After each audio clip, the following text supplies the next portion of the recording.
Jai Shriram. Welcome back to ರಕ್ಷಿಸ್ capture channel. ಬೆಳಗ್ಗೆ 8 ಗಂಟೆ ಆಗಿದೆ. ಇವತ್ತಿನ ಬೆಳಗಿನ ಚಹಾಕ್ಕೆ ನಮಗೆ ಹೋಳಿಗೆ ಮತ್ತು ಬ್ಲ್ಯಾಕ್ ಟೀ.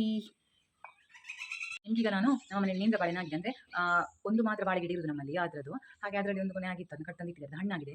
ಅದು ನಿಮಗೆ ತೋರಿಸ್ತೀನಿ ನಾನು, ಬನ್ನಿ ನೋಡಿ. ಇದು ನೇಂದ್ರ ಬಾಳೆನು, ಇದು ಚಿಪ್ಸಿಗೆ ಯೂಸ್ ಮಾಡ್ತಾರಲ್ಲ, ಅದು ದೊಡ್ಡ ದೊಡ್ಡ ಬಾಳೆನ ಬರ್ತದೆ ನೋಡಿ.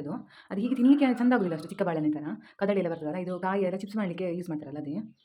ನಾವಿಲ್ಲಿ ಚಿಪ್ಸ್ ಮಾಡೋದಿಲ್ಲ, ಅದಕ್ಕೆ ನಾವು ಅದು ಬಾಳೆ ಹಣ್ಣಾಗಿದೆ ಈಗ. ಯಾರಿಗೆಲ್ಲ ನೇಂದ್ರ ಬಾಳೆನ ಇಷ್ಟ ಅವರೆಲ್ಲ ಕಮೆಂಟ್ ಮಾಡಿ. ಚಹಾ ಎಲ್ಲ ಕುಡ್ದಾಯ್ತು. ಇನ್ನೀಗ ಸ್ವಲ್ಪ ಬಟ್ಟೆ ಇದೆ, ಬಟ್ಟೆ ಎತ್ಕೊಂಡು ಬರಬೇಕು. ಹೋಗುವ, ಲೆಟ್ಸ್ ಗೋ.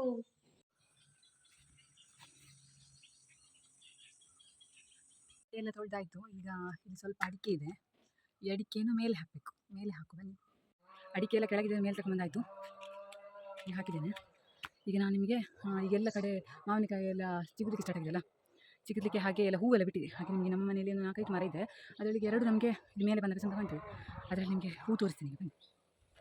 ನೋಡಿ, ಕಾಣಿಸಿದಿಲ್ಲ ಇಲ್ಲಿ, ಮತ್ತು ಮೇಲೆ ಎಲ್ಲ ಇದೆ, ತುಂಬ ಉಂಟಿಲ್ಲ. ಎಂತ ಕೆಂಪಾಗಿದೆ, ಯಾಕೆ ಅಂತ ಗೊತ್ತಿಲ್ಲ. ಹೂವಲ್ಲಿ ನೋಡಿ, ಅದರಲ್ಲಿ ಕೂಡ ನೋಡಿ, ಆ ಕೆಂಪು ಕೆಂಪು ಇರೋದು ಇದರಲ್ಲಿ ಎಲೆ, ಇದರಲ್ಲಿ ಬಿಳಿ ಬಿಳಿ ಇದೆ ನೋಡಿ, ಹೂವು ಇದೆಲ್ಲ, ಅದೆಲ್ಲ ಹೂ, ಅದೆಲ್ಲ ಹೂ. ಅದರಲ್ಲಿಂದ ಕಾಯಿ ಹಾಕಿ ಅದು ತೊಳೆದಾಗುವ ಮಾವಿನ ಹಣ್ಣು ಆಗ್ತದೆ. ಅದು ಅಂಬಾಟೆ ಮರ, ನೀವು ಅಲ್ಲಿ ಕಾಣಿಸ್ತಿರ್ಬೋದು ನೋಡಿ, ಅಂಬಾಟೆ. ನಾವು ಹುಳಿ ಹಾಕೋದಿಲ್ಲ ಪದಾರ್ಥಕ್ಕೆ, ಅದು ಅಂಬಾಟೆ ಆಗ್ತಿರುವಾಗ ಮರದಲ್ಲಿ ನಾವು ಅಂಬಾಟೆಯನ್ನೇ 2 ಇಲ್ಲದ್ರೆ 3 ಹಾಕ್ತೇವೆ. ಒಂದು ಅಂದರೆ ಒಮ್ಮೆ ಸಾಂಬಾರು ಮಾಡುವಾಗ 3-4 ಯೂಸ್ ಮಾಡ್ತೇವೆ ಇದನ್ನು.